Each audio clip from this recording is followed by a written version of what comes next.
Okay, good afternoon everybody, and welcome to this third Network Ed seminar. I'm Steve Ryan, Director of Centre for Learning Technology, and it's my great pleasure to introduce our guest speaker this afternoon, Martin Weller. But before I say a little bit about Martin, I'd just like to say very briefly something about the technology we're using. As those of you who've been to these sessions know, they really have two functions. The first and most important one is to let you hear a really interesting speaker tackling key issues of the day.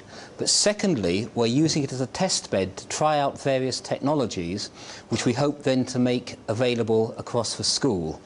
And today we're streaming this event in two ways. First of all, we're streaming it in a relatively conventional way using a camera at the back. And secondly, we're also streaming it using the iPad at the front. So here we have an incredibly lightweight example of streaming. And if you go to the Network Ed page, you should be able to see the streams now, if you're interested. We're also going to be using Twitter, so if you are tweeting, you can actually make comments and see what others who are watching the event outside the LSE are saying. So the technology may be a little flaky because it's slightly experimental, but potentially I think it's of great value if we can find some effective lightweight streaming technologies for the school. Okay, more importantly, it's my great pleasure to introduce Martin Weller. Martin is Professor of Educational Technology at the Open University, and a number of you will know his blog, The Ed Techie, which I certainly look at regularly, and it's well worth following. And he has regular musings, as he says, on all things Web 2, VLEs, open content, e-learning, the whole shooting match, all of that. And today, Martin is going to talk about 10 digital scholarship lessons in 10 videos. Martin. Thank you very much, and we hope the audio and the video all holds up. Otherwise, it's a short talk. Okay, so I've written a book recently. Here I am looking smug with my book. So you can have the physical copy of the book, because that's what we like from books. But I'm a big advocate of open access, so I found a nice publisher, Bloomsbury, who also publish Harry Potter books, I think. But mine will probably sell lots more than Harry Potter. So you can access it online under a Creative Commons license as well. So if you like these issues, they're kind of in there as well. People always get bogged down by definitions. So when I say digital scholarship, for me it's really a kind of a shorthand for these three things intersecting. Digital content distributed via network with open associated practices and technologies. So think of digital, you could just be digital and have your PowerPoint slides on your own computer and not share them much. That doesn't really make any difference. But it's when you get these three things combined, I think we begin to see kind of transformative practice. So my talk's called 10 Lessons, but you had John Norton here a while ago, and John makes the point, we're in the middle of a revolution, and when you're in the middle of a revolution, nobody knows what it's going to look like. So you should never trust people who try and give you lessons about the future, okay? But I just called it 10 Lessons because that's kind of a neat title. So a kind of alternative real title is something like 10 things I've come to kind of think about technology and scholarship with 10 maybe amusing videos, but that's not a snappier title. So let's get straight into lessons. So lesson number one, it's not just for geeks. I spend a lot of time with geeks, developers. I like them, they're good people. But quickly you kind of get wrapped up in talking about technology, APIs, calls to this, you know, acronyms, all this kind of stuff. And I think the temptation is to think it's not for me. It's something for those people, but it's not for me. So this is what a conversation sometimes feels like with these people. Hi everyone, we're from the comedy group Derek, and we've been getting a lot of emails asking why we haven't been posting videos online lately. Derek is proud to announce that we're partnering with a new venture that will literally change the way you think about the internet. Ladies and gentlemen, welcome to Gink. What is Gink? Gink is a revolutionary web portal that will change the way users interact with other users. Gink is a revolution in the way web users interact with one another. Gink is a fun made-up word, combining the words gibble and spink, both of which are also made up. A lot of people say, I love Facebook, but what Facebook doesn't allow me to do is connect with friends. So we took the appeal of Facebook and added the ability to connect with friends. And that's when the fun began. Gink allows users to accumulate Gink points, or goints. Users can exchange goints with other users, and in return, they receive quimbles. There are 7 default quimbles. Okay, so that's what technology often sounds like, okay? We've all kind of been in those conversations. But I think it's also kind of about these things, like knowledge sharing, new ways of creating knowledge, new ways of networking. You know, I was in India last week, which was nice, but actually all the people I was in India with were people I've met online. And beforehand, to kind of do that, going to India was nice, but in order to have that kind of network, you'd have to kind of spend all your time doing the kind of keynote circuit. And actually, all these people I formed as a network online. So it's new ways of connecting with people, new ways of generating ideas, new ways of communicating those ideas, and kind of interesting about how we're going to change the landscape of learning as well. And those are all kind of really scholarly activities, kind of fundamental scholarly activities. So it's having a real impact on the things that any of us are interested in what we do as scholars, I think. So this is Sir Martin Rees, the Astronomer Royal, talking about archive. Do people know what archive is? So if you're in the physics world, it's a kind of pre-publication place. So anyone can put anything up there, and the only filter is that if it was sent to a journal, it'd be good enough to kind of be sent out for review. So you can't just send them gobbledygook, but they make no comment about its importance or significance. So it's kind of really quick publication. And he's sort of saying it's kind of completely changing the way we do communication and learning in physics. And he's saying pretty soon the kind of whole journal system will change. So if someone like, Sir Martin Rees is saying that, he's probably not a sort of an out there kind of geek guy. So I think it's just the message, there's something here going on beyond just the geeks, beyond the kind of technology. So don't get kind of swayed that it's just about technology. Now lesson 2 is that researchers, and many of us here will be researchers, I think are kind of caught in a dilemma. On the one hand, we've got real potential to do new things, there's really exciting things going on, but we operate in a very conservative kind of context. And here's Chris Anderson talking at a TED talk. I just want to play a quick clip from this. Certainly impacted the way we think about TED's future and perhaps the world's future overall. So let's explore. The story starts with just a single person, a child, behaving a little strangely. This kid's known online as a little demon. He's doing tricks here, dance tricks, that probably no 6-year-old in history ever managed before. How did he learn them? And what drove him to spend the hundreds of hours of practice this must have taken? Iron Man, step your game up, oh! Step your game up, oh! So that was sent me by this man, a filmmaker, Jonathan Chu, who told me that was the moment he realized the internet was causing dance to evolve. This is what he said at TED in February. I mean, in essence, dancers were challenging each other online to get better. Incredible new dance skills were being invented. Even the 6-year-olds were joining in. I think what's interesting is, could a similar thing happen in research? Could we kind of really speed up that kind of iterative cycle and innovation cycle? Because what happened there, they kind of, because anyone can see it, suddenly that people are challenging each other and they're kind of getting faster and faster and better and better. And is there a kind of an equivalent of little demon for research? So the potential's there, but I think on the whole, there's been lots of studies out recently looking at kind of researchers' use of technology.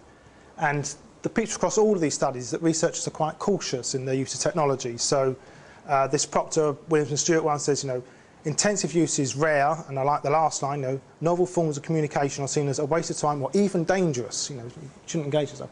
I think Harley et al. Were looking at early career researchers, and they said they found no evidence the kind of tech-savvy young graduate coming in and sort of bucking the trend. So as soon as you come into higher education, kind of postdoc, you kind of end up being told to carry on and do the same kind of things, to be very kind of traditional. And these people, Carpenter's House, said they found researchers kind of very risk-averse and behind the curve. So why might this be so? The question that always comes up is it around tenure, promotion, reward, those kind of things? So these people said, I think this was the Harley et al. Study, said the advice given to pre-tenure scholars across all fields, so kind of regardless of what discipline you're in, was pretty much, concentrate on the journals, that's how you're going to get publication, that's how you're going to get promotion, don't waste your time and all this other kind of nonsense. So that strikes me as quite strange. In any other industry, you kind of accept and recognise that your new blood are the people who bring innovation and excitement to you. Whereas in higher education, we bring them in and say, for God's sake, don't do anything different, become just like us, and kind of grind out all that innovation out of them, which I'm not sure is a healthy thing to do for an industry. Is it caution? This guy was talking in Nature, he's sort of talking about scientists' use of blogging. He says it's kind of antithetical to the way they've been trained. As a scientist, you're kind of trained to carefully observe stuff and think about it, and when you've got the evidence to back it up, then you publish your results. And the culture of blogging is very much kind of publish now and think about it, and here's a half-baked thought kind of thing. So it kind of goes away against the way we've been trained. Is it habit? These people are talking about the networks researchers form. So they tend to go back to the same groups over and over again, people they've had previous projects with, people they've met at conferences. They're not really using this kind of online network much. It's kind of reinforcing the old kind of networks. So I think that the lesson there is that there's a kind of real tension between the potential of new technologies and new methodologies and the context within which we're kind of forced to operate. And we can all mention the ref here and say, you know, that's a kind of a good example of that context. So lesson 3 is about doing interdisciplinary stuff. And often that's really difficult to do in a conventional setup, because you're kind of naturally getting a smaller audience than you do for both separate disciplines. But now we can see that it's very easy to do within a network, and so particularly things like Twitter, blogging, it's kind of, you can have that crossover between disciplines very easily. So in case you've ever wondered what Twitter is for, after months of investigation, I finally figured out the purpose of Twitter, and it's this. Twitter is a means by which one can be ignored by celebrities in real time. I'll explain. In the old days, when I was growing up, if you wanted a famous person to ignore you, you had to find the address for their fan club and then send them a letter written on paper in an envelope with a stamp on it. And you would send the letter off, and then you'd wait. And you might have to wait for weeks or even months before finally acknowledging that the person to whom you'd sent the letter was never going to reply. And what Twitter does is make this process much faster, allowing you to experience the same disappointment, but almost instantaneously.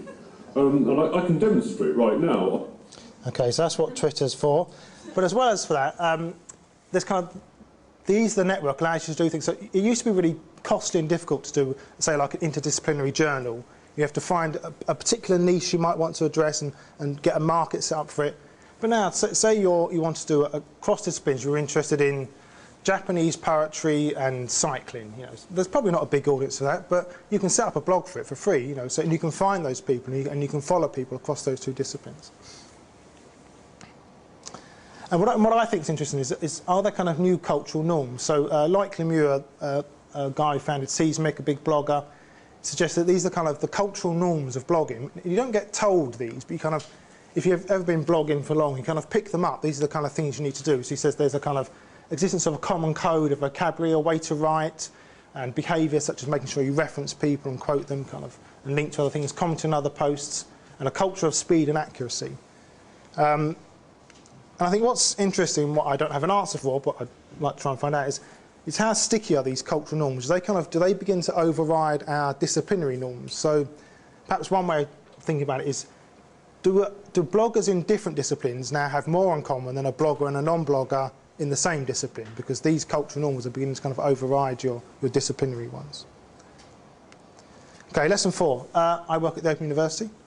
We're all broadcasters now. If we want to do public engagement forum, it used to be very difficult to do. You had to kind of either write a popular book or do TV programmes. It was kind of only for a few people to do. And so here's a kind of a parody of those much-loved BBC programmes. You know, some of the funniest things that ever happen here in TV never actually make it to our screens. I'm talking about the outtakes or mistakes that we here in television land get so embarrassed about. Here's one of my all-time favourites. It's a great blooper, and it was recorded for an edition of Open University way back in 1973. As you can see, if we increase the non-reflexive integers in the equation by a quantity denoted by d5, the parallel quantities d3 and d7 are inverted in the same direction, giving us a resultant modular quantity of 0.567359. Now this should begin to give us some clues as to whether... Sorry, Brian, I'm sorry. What's happened? You said 0.567359. Oh no, I didn't. It should be 0.567395. I don't believe it! Oh no! Okay, so we're used to those kind of programmes, but now at the OU, I'll just quickly show this, we've started trying to create some kind of web native stuff. So this is stuff designed to kind of go out on YouTube, short kind of sound bites to kind of... 60-second adventures in thought. Number 6, Schrödinger's cat. Erwin Schrödinger was a physicist, a theoretical biologist, and probably more of a dog person. In the 1920s, scientists discovered quantum mechanics, which said that some particles are so tiny you can't even measure them without... Okay, so you can see these kind of things are designed to hopefully kind of do that kind of viral spread and stuff. But what I think is even more interesting is not, and this is kind of still produced by a kind of professional media unit. I think what's more interesting is when individual academics start to kind of produce their own content. And one way you can think about it is that higher education is itself a kind of long-tail content production system. We make all these things as part of what we do. So we produce research papers. If we're into software, we produce software code. We produce lots of lectures and teaching content. We generate ideas. Here's something I'm thinking about, you know. We produce data from research projects, lots of conferences, seminars. We get engaged in debate. And with not much effort, because the tools are easy to use now, all of those can be turned into digital, shareable kind of artifacts. Kind of almost frictionless to do that. And you're never going to get the kind of, you'll be lucky if you get the kind of million views, you know, and stuff, but each of them can get several hundred views, and it's kind of, they're just kind of a natural byproduct of what we do. So in that sense, we're all kind of potential broadcasters. And I think that these digital outputs have a kind of different path to the things we've done before. They're kind of fairly low cost to free. They're very small but unpredictable audience. You kind of don't know. Who would have thought the man chasing his dog shouting Benson or whatever would be such a massive hit. They're open, so they're kind of usually, you know, license-free or Creative Commons. What I think is interesting is that there's no element of compromise. I know a few people who've done these kind of big kind of BBC programmes and stuff, and they're always kind of complaining that you've got to kind of, you know, take Brian Cox. He can't explain an idea without going and standing on top of a mountain somewhere. You know, so do I have to do that all the time? And or you have to kind of dumb down what you want to say to try and reach a big audience. But you can be as boring as you like in this stuff. It doesn't cost you anything, but you might get a real niche audience who want that to hear that. They've got a very high reuse potential because you're just picking it up and taking a bit of embed code or just a link and sharing it. And they follow a kind of different distribution pattern through Twitter and those kind of medium. So lesson 5 is about operating in an attention economy. A lot of you will know this clip, so I'll play it briefly. I find that education, I think it don't matter where you go to school. Italy, America, Brazil, it's all the same. It's all just memorization. And it don't matter how long you can remember anything, just so you can parrot it back for the test. And I got this idea for a school I would like to start. Something called the 5-minute university. And the idea is that in 5 minutes, you learn what the average college graduate remembers 5 years after he or she's out of school. Yeah, and particularly in this place, it's good that he does economics, supply and demand. That's all you need to know. But it's interesting, I think, when it comes to teaching in particular, we've kind of developed a model which was based around physical attributes. So we've got a kind of pedagogy of scarcity, if you like, because experts are rare. So what you do is you bring people to where the expert is, and then you may as well bring lots of experts together and stick a library there as well, and that's your university. You know, and libraries are kind of based around rare resources, books, which means you need to put all those in one place and bring everyone together around those. So the pedagogy kind of follows that basic economic model, really. But an interesting is, if we have abundant content, which can be freely distributed anywhere, do we really have a pedagogy that is based with that as its kind of basic assumption? What would a pedagogy of abundance look like? That's a completely separate talk, but I think it's worth considering. A kind of small example, I think, about the attention economy is that do people know SlideShare? So I use SlideShare to put my presentations up. And without realising it, I kind of adopted a SlideShare style. So the one on the left is an early presentation, which is kind of the OU format, the OU template I have to use a PowerPoint. And then what I noticed as watching other people on SlideShare was that there's a kind of SlideShare style, which is usually kind of very graphic intensive with like just 1 or 2 bits of text on it. That's the ones on the right, which might look a bit messy. And I think what you're actually doing is you're trying to compete in an attention economy. You're saying, because people are flashing around those, look at me, this might be interesting. That's what it's kind of trying to say. And those are difficult things for us as academics. We don't usually operate in that kind of way. But if you want someone to take, you know, the couple of minutes out to kind of look at your slides or something, then you need to perhaps kind of be operating in this mode. Lesson 6 is about rethinking research paradigms. This guy's talking about creating your own business, but I think the same things apply to research.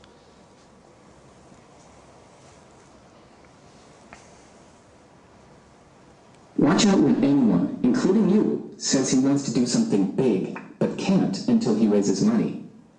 It usually means the person is more in love with the idea of being big, big, big than with actually doing something useful. For an idea to get big, big, big, it has to be useful.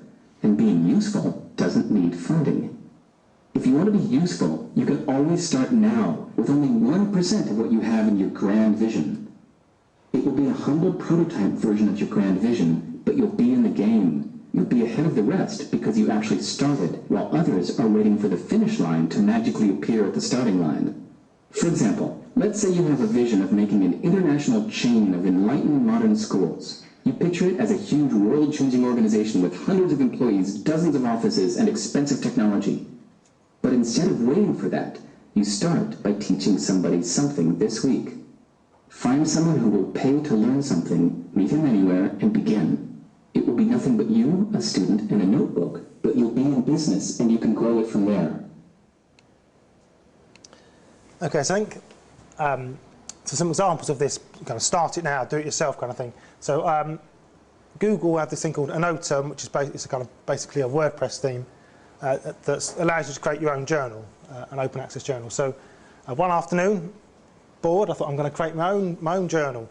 So what I created was a meta educational technology journal. So what I do is every 3 or 4 months, I look through a big list that I found on someone else's list of open access journals. So they're kind of all the articles are freely available.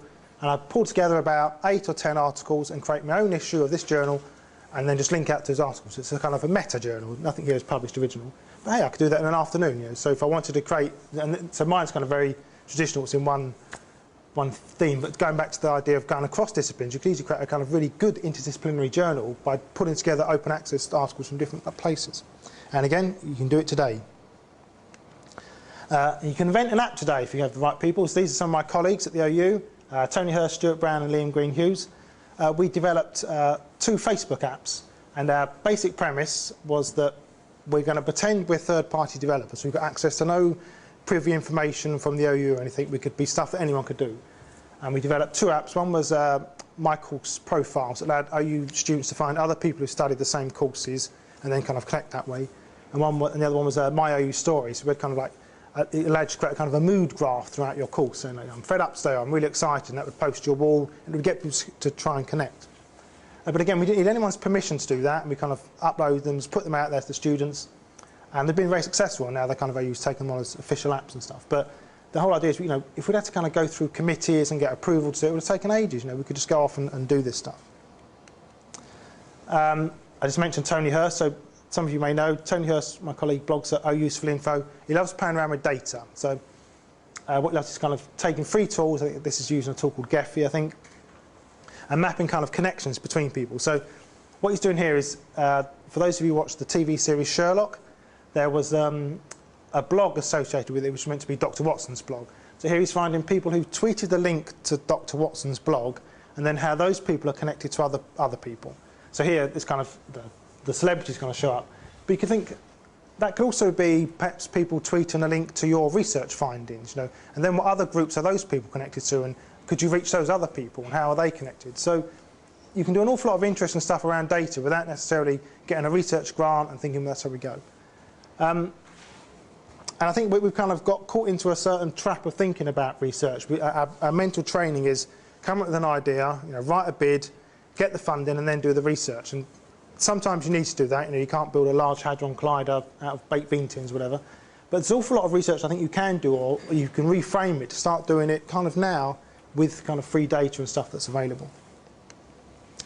So Stephen Heppel has this lovely quote, isn't it? Continue to make the error of subjugating technology to our present practice rather than to free us from the tyranny of past mistakes. I think that's where we are with research at the moment. We're only beginning to think, what is it we can do that's different here? You know, and we kind of keep getting caught back in our old paradigms. I think we're going to need a bunch of new skills, but I'm not necessarily going on a digital literacies binge here, because I'm a bit ambivalent about those.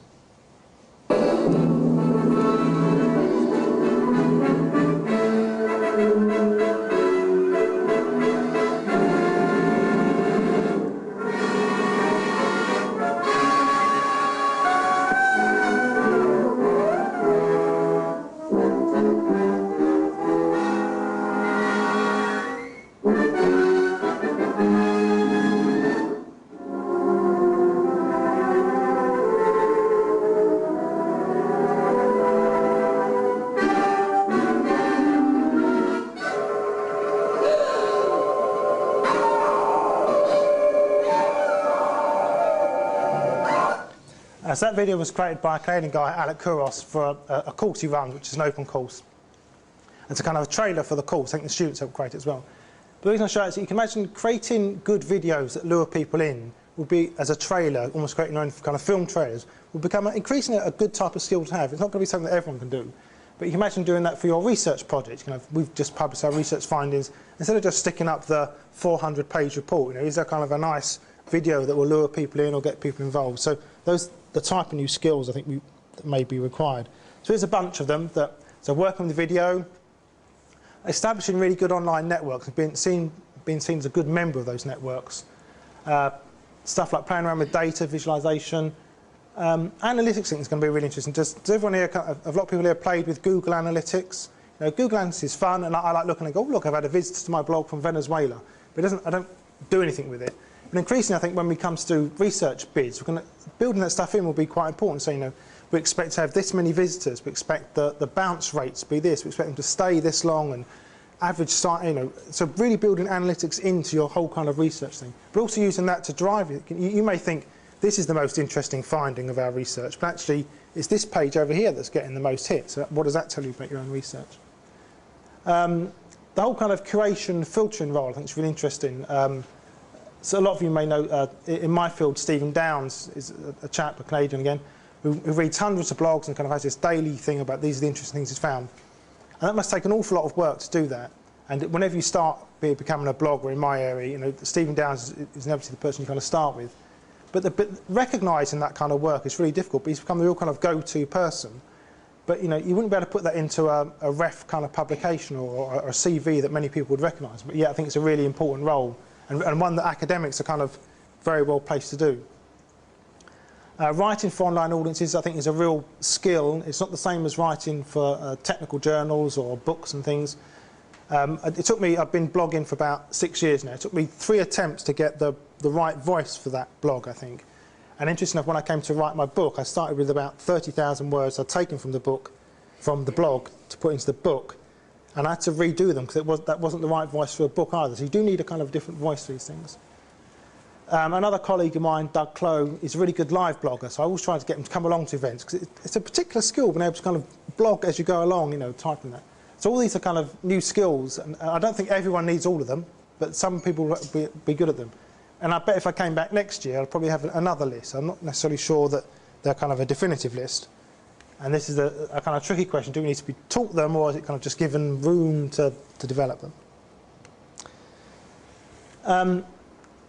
Lesson 8 is it's going to impact upon you even if you think you can ignore it. Adam Greenfield has this term network weather, and he's talking about the impact of new technologies in cities. He said it's like weather kind of impacting upon you. But I think in academic circles, the conference is a good example of that, and I'll just play a quick clip.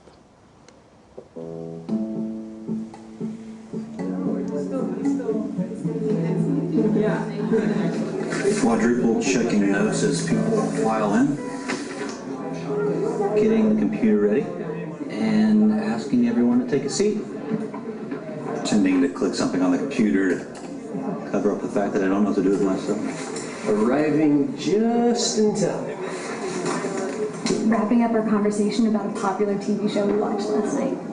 Disdain for a popular TV show. Mediocre icebreaker joke that doesn't quite land.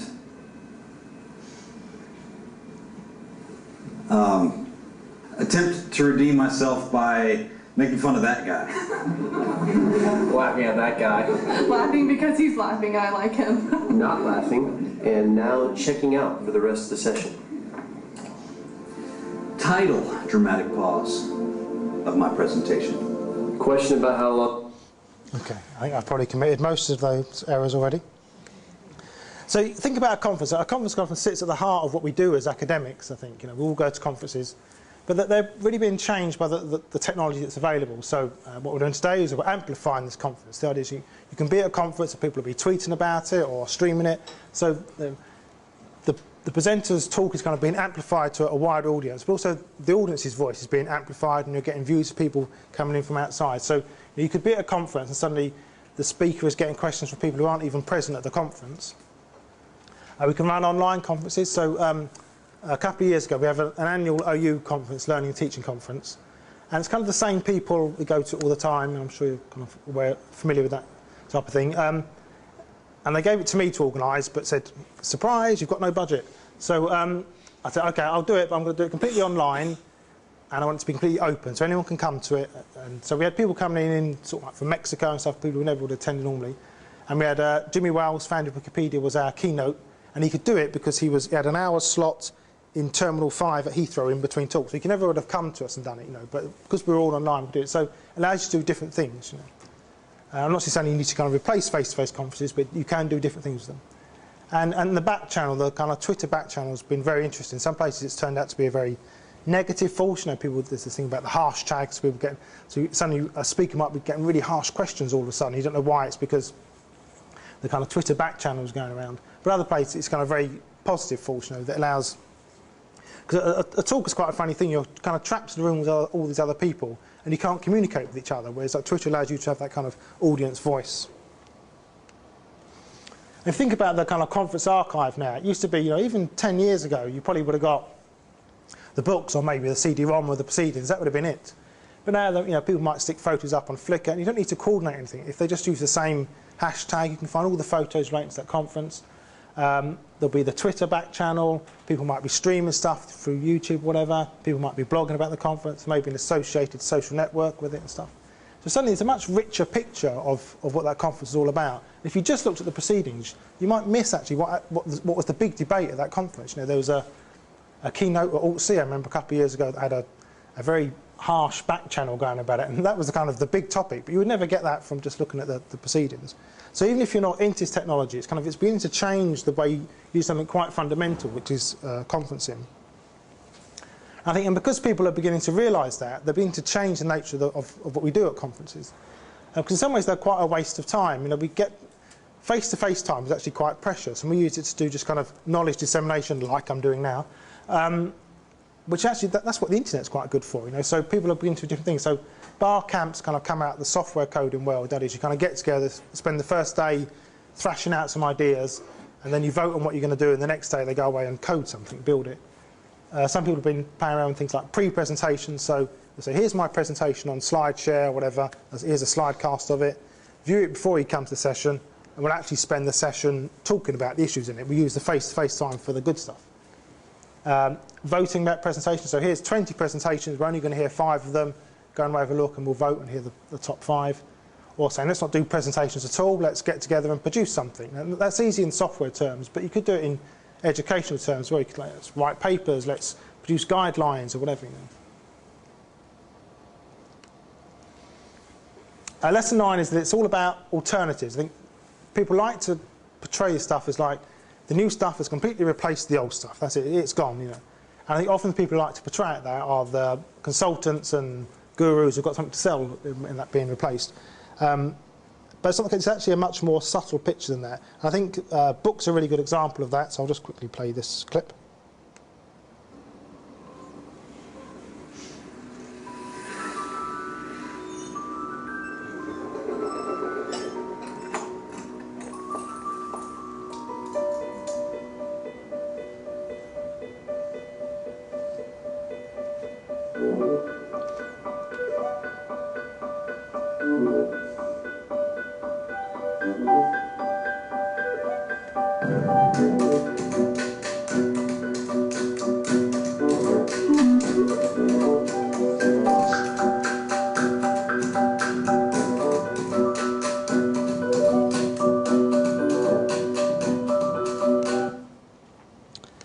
Lovely video. And books and things are objects that people are kind of very passionate about, but they do also have a purpose, which is to kind of convey information. And so it's not necessarily that the books are dead, but there are different ways of conveying that information. So I think the way to think about it is that we've got a bigger toolbox now. It's not that one thing has gone and one thing's replaced it. So before you were the person with a hammer and you saw everything to do with a nail, but now you've got all this variety of things to choose from. So if you want to communicate something or publish something, then beforehand you had a conference paper or a research paper. That was about it. Those were your choices. But actually, what's the best model for this? I could create a video, or I could do a quick blog post about it, or I could perhaps do both. I could write a research paper and then a kind of accompanying blog post, and then I'll distribute it through my social network on Twitter or whatever. different research methods, crowdsourcing, those kind of things, and as I've already mentioned, different ways of networking. So it's not that old ways are dead, it's just that we have kind of alternatives. So like my don't believe people who tell you that lessons about the future, also be suspicious when people tell you X is dead. So VLEs, LMSs, they're not dead, they're kind of still around. The whole peer review process. Universities, we're still in with the job. Teaching, books, all these things, you'll hear all of these have been kind of prescribed as being dead at some stage recently. So they're not dead, but I think the way to think about it is a bit of a cliche, but they are operating in a kind of different ecosystem. Think of them as the kind of incumbent animals, and then you've introduced new animals into the ecosystem, and they kind of adapt or change in the way they operate. And lesson 10 is don't focus just on risk. I think it's something we do an awful lot. We're very good at kind of seeing the potential negative connotations of change of practice. But I think that you shouldn't just do everything that's available to do isn't a good idea. There's a culture right now that as soon as they, hey, you get to do that, I'm going to do it. There's no sort of like, maybe that's not just a constant, nobody takes in life unless it comes through this. Yes. Like whenever I see a televised event that's a huge, like the Olympics opening ceremony or a Times Square at midnight on New Year's Eve, everybody, they see seas of people all looking at it through their phone. Like there's explosions and acrobats, but they're looking at it through a little 3-inch screen. Like I think if Jesus comes back and starts telling everyone everything, everybody's just going to be twittering anymore. So there have been some good books recently, kind of intellectual books. So Nicholas Carr did the article, Is Google Making Us Stupid?, in a book called The Shallows, and kind of argues that we're kind of destined to become stupid, dysfunctional, and kind of lessened by the technology in a way. Jaron Lanier has a book called You Are Not a Gadget, and he kind of says that we're putting technology in too powerful a position and kind of dehumanising ourselves. And Sherry Turkle in Alone Together says, ironically, kind of the more we communicate, the kind of more isolated we're becoming. And there's something in their arguments, but it's a very kind of deterministic point of view, I think. And I think the reason for this is back in the 70s, Tversky and Kahneman did some psychology research on what they call prospect theory. And generally, as human beings, we give risk more weight than we do gain. So if you lose £20, the pain you feel is more than the joy you get from finding £20. And because of that, we tend to think about risk more and the potential downsides of things. And so often when we talk about the potential new technology, I'll try and encourage my colleagues, put stuff up online. They'll say, what happens if someone nicks my ideas? Or what happens if I get in trouble about this copyright? They can see the potential negative things, but they can't see the potential positive things. And James Boyle, John Norton, who's here recently, quotes this in his book. And he argues that we're very good at seeing the downsides and dangers of open systems and open ways of working. And he says those dangers are real, but we're not so good at seeing the benefits of them. And he says the converse holds true for the closed system. And if we think of like academic publishing conventional academic publishing as a closed system, we've accepted it. And if we had a blank sheet now and I would try to pitch you the idea of academic publishing, so you are going to provide all the content to me for free, you are going to do all the work, the editing, the reviewing, everything, and then we will buy it, then you'll give it to me free, then we will sell it back to you so you can have access to it. You would think I was bonkers, that was a viable model, and yet we kind of don't see that within the system. And just a quick example of the benefits of openness, who knows where it will end up? So this is me and a bunch of people at the Taj Mahal last week. So the reason this came together, it's an interesting story. So Stephen Downes and George Siemens ran an open course back in 2008. And one of the students on that was this guy, Viplav Baxi, in India. And he got in touch with me and said, I really want to get you over here and to give a conference. And I know George because I've been blogging for a while, and through that I've got to meet him last year. And he knows Gronya because I encouraged Gronya to blog and stuff. And so I could have, when they were doing the course and when I started blogging, you wouldn't have said, I know, this is going to lead to us all being in the Taj Mahal in 4 years' time. This is an unpredicted outcome. So we're not so good at seeing these kind of things. But I could have easily come up with the kind of potential negatives for going down that approach. So, just to recap. Number one, it's not just for geeks. Don't kind of get bogged down in technology. It's about fundamental scholarly practice. Number two, we have this researcher's dilemma between the kind of context and the potential, but I think we need to resolve that. Number 3, interdisciplinarity is a word I struggle to say, but that resides in the network now, and it used to be, so that's something much easier to do now.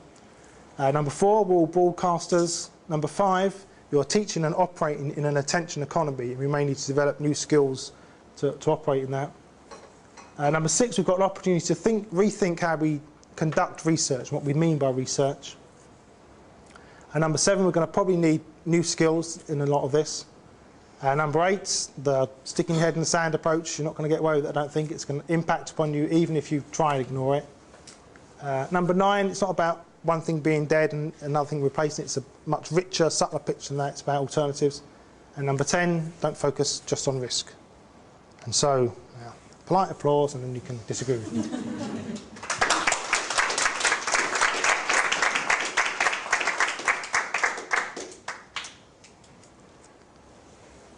Okay.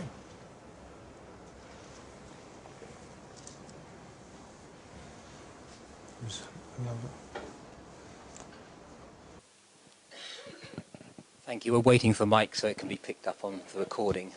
Martin, I'd like you to elaborate a little bit on one issue you did pick up on.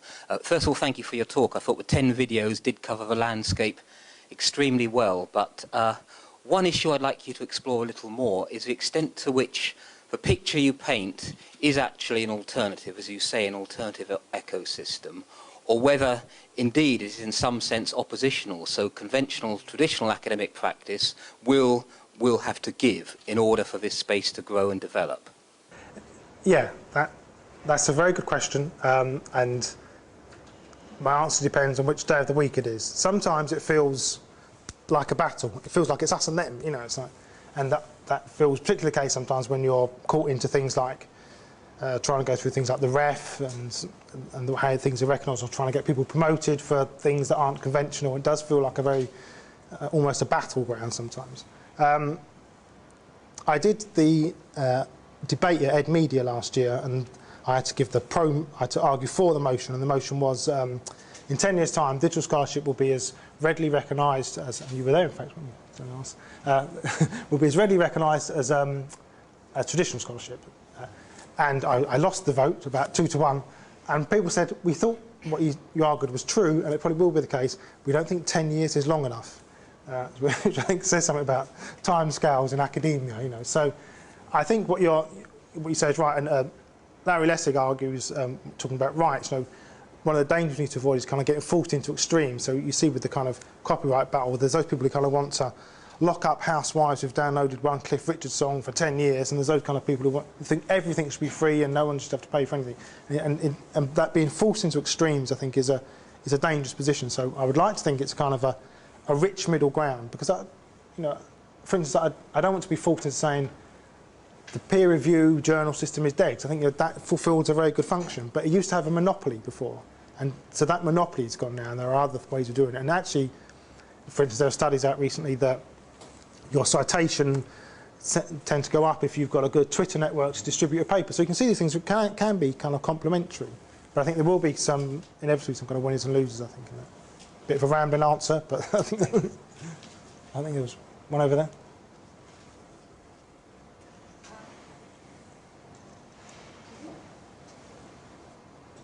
I can shout, actually. I think it's more efficient than the microphone. It is on again? Thank you very much for the presentation. I really enjoyed it. I think it was also very well delivered, and I love the videos, actually. It's one of the skills I would love to learn in order to teach. One of the thoughts on my mind as the presentation was going on is that one of the things that is changing, and especially in teaching and education, is the fact that all relationships are increasingly mediated by technology. I'm not sure if that's good or is bad, but indeed they are actually changing. So especially your lesson number 10 on don't focus on the risk kind of brought it more to the source. I wonder if you could comment a little bit more on that one. Yeah, it's an interesting point. I think we have a temptation to, and it's a tough thing you see people sneer at in the medium, you know, online friendship isn't real friendship, you know. But I know, certainly in my kind of professional network, I have a lot of people who I've met online, you know, starting through blogging and then through Twitter. And Matt's the first time I've met Matt, for instance. We've known each other quite some time through Twitter and stuff. And I don't feel like those are friendships that are waiting to happen, and they're not real until they get instantiated in face-to-face. They're kind of, even if I never meet those people face-to-face, they're still very realistic friendships, and collaborations arise out of them, and often we kind of do things. So I mentioned George and Siemens and Dave Cormier from Canada, who I met this year, but I've collaborated with them a number of times by giving presentations on their open courses long before I met them. So you don't need to do that. And I think if you're engaged in a really good network that's a kind of you've got very rich debate, then I don't think the face-to-face one trumps the other one necessarily, but nevertheless it's still kind of nice. So again, I don't want to say one is superior to another. You know, it's like I think conferences are a good example of that. I think the online conference offers certain opportunities to do certain things, but I wouldn't want to say we should therefore never have face-to-face conferences. And it's not that one's better than the other, but it might mean you don't need to go to so many face-to-face conferences, for instance, you know, and you could go to online conferences in subjects that you wouldn't normally go to, so you can dip in. So there are kind of different advantages and disadvantages with each, I think. But yeah, I mean, you're absolutely right. We are kind of mediating through technology, and I'm glad you said I'm not sure if it's a good or a bad thing, because I'm exactly the same. I'm not sure if it's a good or bad thing, but it's there. You know, it's like. There's one question from the I can just shout. It's from Shawnee. From Shawnee Lindsay. The question is for you. Can you say the best thing that I should do as a new researcher to engage in digital scholarship and to improve my online profile, if you have any advice? I think start blogging, and don't worry too much about it, you know, and read other people's blogs and start linking to them and commenting so you kind of get noticed, and just cultivate that network. I think and people often say then, you know, where will I find the time to do that? And I think there is a kind of initial time investment, but it's not as much. I don't think it's, again, it's not an either-or thing. You know, so I found, for instance, when I came to write my book this time around, and you'll know this because you've read chapter 1 of my book, I do a comparison. I do a comparison between writing my last book, which was in 2005, and writing this one, and the different process of that, and how important my online social network was this time, and how much time that saved me actually in the process of writing the book. Because people knew I was writing it, so they would kind of just CC me into tweets that there's something you might find interesting, or I could put a call out to the network and people would come back with examples, or I could go to people I knew about stuff and just follow their delicious list or something. So there's an initial kind of investment, I think, in doing that, but in the long run, I think it saves time. I don't think you could be an early career researcher in any discipline now and not think of having a digital identity at some point on, you know, online. And I think that the argument is about how much you want to, the extent to what you want to do that. If you want to say, I'm going to become the person in my field with the best read blog and stuff, then that really requires kind of the effort to kind of keep going. But I think having a digital identity being and a part of a network is kind of, I think, just going to have to be a default process, I think. Can I have a follow-up question on that? So this was not mine, this was from somebody else. But mine would be that I thought you were kind of almost unashamedly positive about becoming a digital scholar. Is there any space for being negative about what this all means? No. No, there is. I mean, I think, well, it is a part of that because it's the context you're operating in, and so if you do go too far down this road, in a way, you may say, okay, now I've got kids and I need to get promotion, and oh, I can't get promotion because I should have been doing more of those other things. So I think you do need to kind of play both games, I think. And yeah, I mean, there's always potential downsides. You could find yourself caught in a trolling war or something, you know. But I think a lot of the things people are worried about, anxieties people have about it, are things like, you know, people might steal my ideas. But I think that those things are often misplaced. Your ideas are probably not as valuable as you think they are. It's often about difficult to get across to academics. But also, openness is its own kind of defence. If you've kind of been open about your ideas and put a presentation up somewhere, then if someone else is then presenting your stuff, people say, isn't that so-and-so stuff? I've seen that and I can point to it, you know. So I think people see it as a potential. It's only because they're comparing it with a previous way of working. But yeah, there are lots of downsides. But hi, Ellen Helsper here, teaching in media and comms. So very interesting, not just for me as a scholar, but also in terms of what I teach and how I would talk to these future scholars in that sense. My question is really if you could talk a little bit more about this, this idea of the public and the private, because I think one of the things that you maybe haven't addressed that much is that as scholars, we're used to when things are being published. They're published, we've thought about them, we have kind of erased all those mistakes or try to. And when you mention skills, you seem to be talking about digital skills, about knowing where to go, or like more the technical stuff about it. But there's this kind of literacy about this public-private, knowing what to say when and how to make mistakes online as well. I wonder if you could say something about that. No, that's a very, and it's good to point that in that previous list of those skills, one of I had was creating or fostering an online identity, and I took it out because it was too big a topic to talk about. But yeah, absolutely right. It does take time, I think, and knowing what's the right thing to tweet and what's the right voice to have, because the whole point of this stuff, I mean, it's called social media. It's not called, you know, boring broadcast media. So just tweeting, here I'm doing this, or here's the kind of official voice or something. People don't engage that. People want to engage with you as a person. So you need to kind of give a bit of yourself, but equally people don't want to hear everything. You know, it's like, I had a big argument with the wife last night. That's not of interest to people. And also you don't want to, you can find yourself in trouble with stuff. I mean, so I think finding that right voice is it's difficult, but most people do it quite successfully, I think, you know, and you just got to... And I think as academics, you do have a fair bit of freedom, since we've always been allowed to say fairly political things. And so, you know, you can tweet that you're not happy with the budget, and it's not going to get you the sack, probably. But there are kind of strange circumstances, you know, like the Twitter joke trial thing, you know, could that be me? They're kind of there, but for the grace of God, all of us, I think, sort of making some comment. But I think in terms of your academic identity, I see, and going back to what that guy was talking about as scientists and how they blog, it's almost like a different type of discourse that's going on. So you could, it's okay to say, I've got this idea, what do you lot think about it? So that's the kind of tone of voice, and then people say, no, that wouldn't work because of this. You see, you're not presenting something so much as a kind of a finished piece of work with evidence. It's almost like a dialogue that goes along the side of this stuff, or you're commenting on other articles, and you've got a much kind of, it's a much richer kind of dialogue. So I've just written a piece for the Chronicle of Higher Education, and arguing that becoming a blogger was the best thing I ever did in my academic life. It's kind of what I joined academia for, really, is to have that kind of rich, intelligent debate. And so most of the time, people accept that and understand that. But I think it is undoubtedly it's a blurring of that public and private space, and you have to slightly find out for yourself and test the boundaries about where that sits comfortably. You know, when I first went on Twitter, which was what, how long was we going? 4 years ago, 5 years ago. I think I tweeted obsessively. You know, so, oh look, walking the dog. Oh, doing this. That it's boring, but also you're probably giving away too much yourself. And so I don't talk about my family particularly, or I don't refer to by name. You know, so I refer to my daughter because I think she hasn't got any choice about this. And I try not to give away too much location, and now I tweet much less, I think. So it took me a time to find what I felt was a comfortable balance in that, I think. But anyway, to do it, to understand that it's to do it. You know, it's not.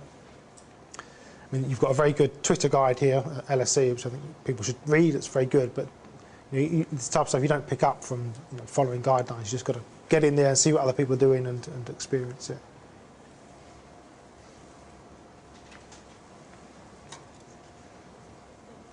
Hi, thanks for your talk. It's really helpful. I work for a research center here, and I'm dealing with, academics who are a bit resistant to social media. I mean, I mentioned, starting a blog for our center, and everyone was a bit nervous about it, and now some people don't really know the difference between our website and the blog. And but you mentioned a study about citations increasing with Twitter, and I just wondered, where are these studies that I can sort of arm myself with to convince our academics to come on board? Okay. I've got a good Scoop It page, which is about digital scholarship, which I should have put up in the link. So I kind of gather together lots of this stuff, which I find. Do you keep a Scoop It page, Matt? Someone does something. So places like that are kind of good, and people will kind of scoop it. Yes. So if you search for digital scholarship on there, and I think I've got that paper cited there. When I did this Ed Media debate last year, my argument for why it will happen is that academics are basically egotistical creatures. You know, it's like, so you play to their egos. So you know, if you're going to get more keynote speeches, kind of better citation impacts for your papers through engaging in blogging and Twitter and stuff, then that's when they'll start. How comes John down the road's flying off to Hawaii this week? That's because he's got a really good online profile. Right, okay, that's the way to get their hearts, you know. So I think there is stuff around, yes, but it's yeah, if I have network connection, I can call up my Scoop It page. But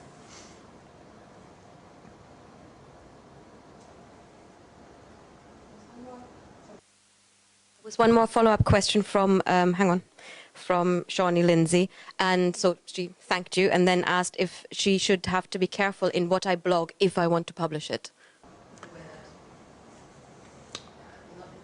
I've heard stories of that, but I think not so much. I think really when you're signing that waiver with publishers, you're saying it hasn't been published in this exact format before.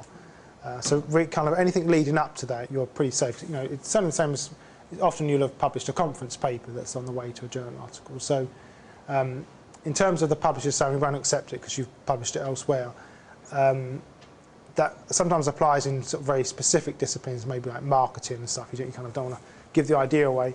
But generally, no, and often it's very good to kind of get feedback and it's kind of iterative process and and refining your thoughts.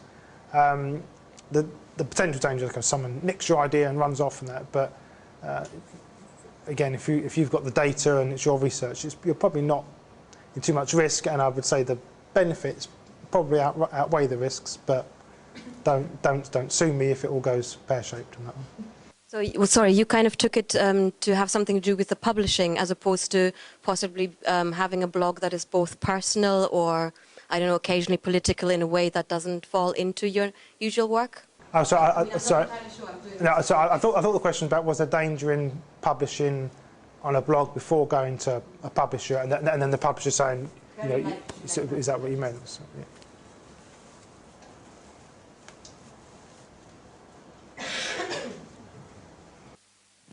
Hi, Martin. Thank you. I had a question around the skills side of things. I forget which of your lessons it was, but the skills required. And you seem to, in other comments, you seem to have said people should just dive in and get on with it, and that's possibly the best way to learn. Do you think there is a role for universities in helping academics become digital scholars? Yeah, I think I'm kind of wary of having a digital literacy checklist. You know, it's like, because it very quickly becomes out of date, and it does become a checklist. You know, have you sent a tweet today? Yes. Tick. Okay, done. I can pass that course, and it's much more. It's kind of an attitude and a mindset thing. But I think there's still a space for universities to give people that space and that framework. So at the OU, I ran a small sort of project called Podstars, and we got together a bunch of volunteers, academics, and we gave them flip cams. This was a couple of years ago, and I showed them just a bunch of good videos and a bunch of exciting tools, things like SlideShare, Animoto, Extra Normal, all those kind of things, and where they could get sound, free music from to use in videos and that. And the idea was just kind of get them used to doing it, and they all kind of came away thinking, A, they hadn't realised how easy it had become. You know, I think we'd all kind of got accustomed to going to, you know, proper tech developers, and they would go off and do something, you know, difficult, and say, oh, I can do this now. And the big switch was going from being a consumer to a producer, and that's a big step to make, I think. People, something, you know, I've often gone to YouTube and watched stuff, but never thought about putting stuff up on there.